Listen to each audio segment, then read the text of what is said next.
All right, what else is going on? We've got an interview. I've been wanting to talk to this guy right now. Franki Cambeletta is the host of the award-winning podcast, and one we'll tell you about, and he's trying to solve a 50-year-old mystery in Hannibal, Missouri.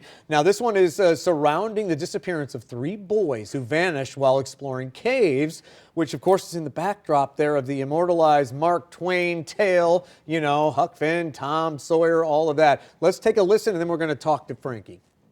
Allegedly, there was a construction crew worker that said they killed those kids. I know they killed those kids, and they covered it all up, and da-da-da-da-da. And he was ranting and raving about a bar. Don't know who that person was. If you're listening now, like, you can private message us, and we can get to the bottom of that. But, you know, we won't reveal you. We're really good about that. If you've listened to our podcast, we don't give our names away. We're really good at holding out stuff, especially if it's like with police, chain of custody. Front edge of this investigation, which is really cool, and there's something else coming up as well. It's the disappearance of Billy and Joey Hogue and Craig Dowell on May 10th, 1967, and the adventurous boys were out and about, you know, doing what boys do at that age. Franki has dedicated his life to uncovering the truth behind this heartbreaking mystery.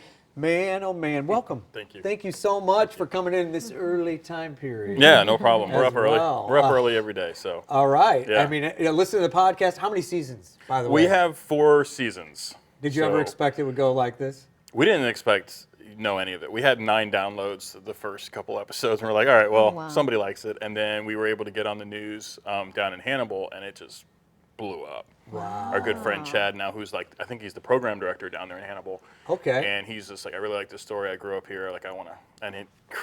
Yeah. It's amazing. And YouTube has all these other little investigations that are using you guys, part of their investigations, which is kind of almost a crowdsourcing type of investigation as well. And the YouTube like influencers that have more followers than us and have all that kind of stuff, they always are really kind and reach out to us and like, hey, is it okay? I'm like, dude, this is about the boys. It's not about us. Oh, wow. So if you can get news or publish anything out there, we're good with it. Like, it's not about us. So. Now, can I go back just a little bit for people who don't know the story of these 3 missing boys? What do we know for sure happened? You know what I mean? Like, how did they disappear? We know for sure that on May 10th, 1967, 2 brothers, Billy and Joey, were not supposed to be out. And they hopped the fence, got another buddy involved and said, hey, you want to see something really cool?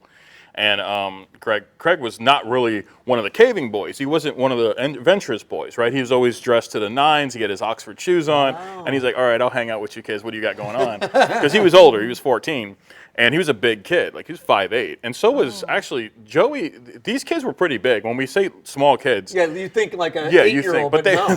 these guys were built. And so basically, they went after school. He wanted to show them some caving stuff. And then the last time they're reported seeing is on Lover's Leap at 5:15 p.m.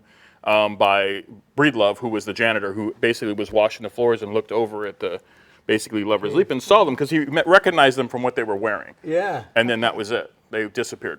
Wow, and they disappeared. And but they were above ground when they disappeared. Yeah.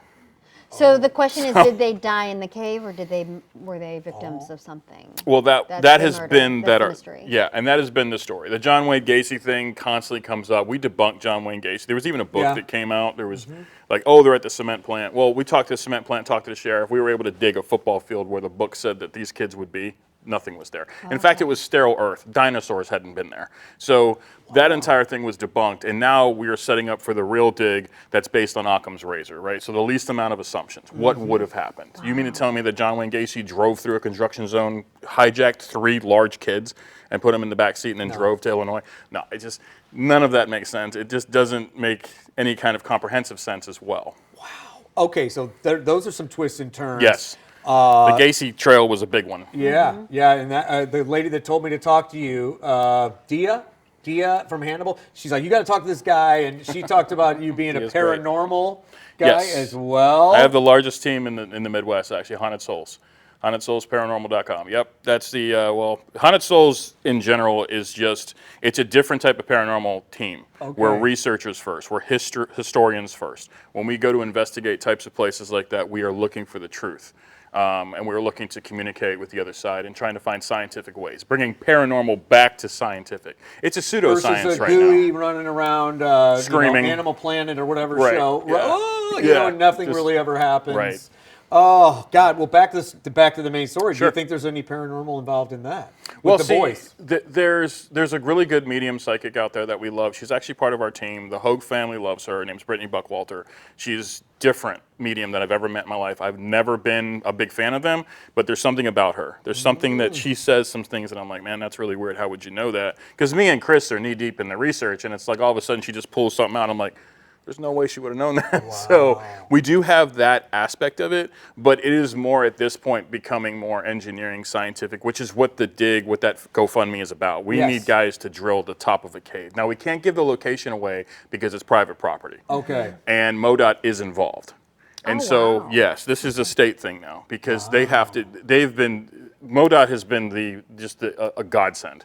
They have helped us in so many different ways and they're caring, but they still have to do their job on 79, which is a big truckers highway.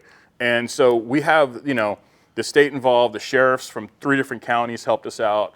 Hannibal Police Department has been nothing but just friendly and nice. They get so much bad press down there because of a documentary that came out. Yeah. But Hannibal Police is not like that. I saw that. Yeah, yeah. Oh my God, they were crooked and all of this stuff. They're not, man.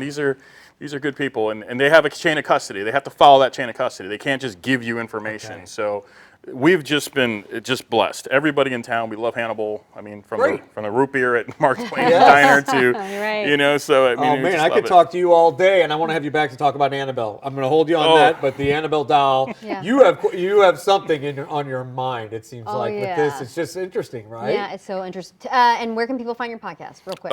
So our podcast is Lost Boys of Hannibal. It's basically everywhere. Lost Boys of Hannibal, wherever you get your podcast. Sorry, we're up against a little break here. No worries. You are awesome, Frankie. Appreciate it. Thanks so much. No problem.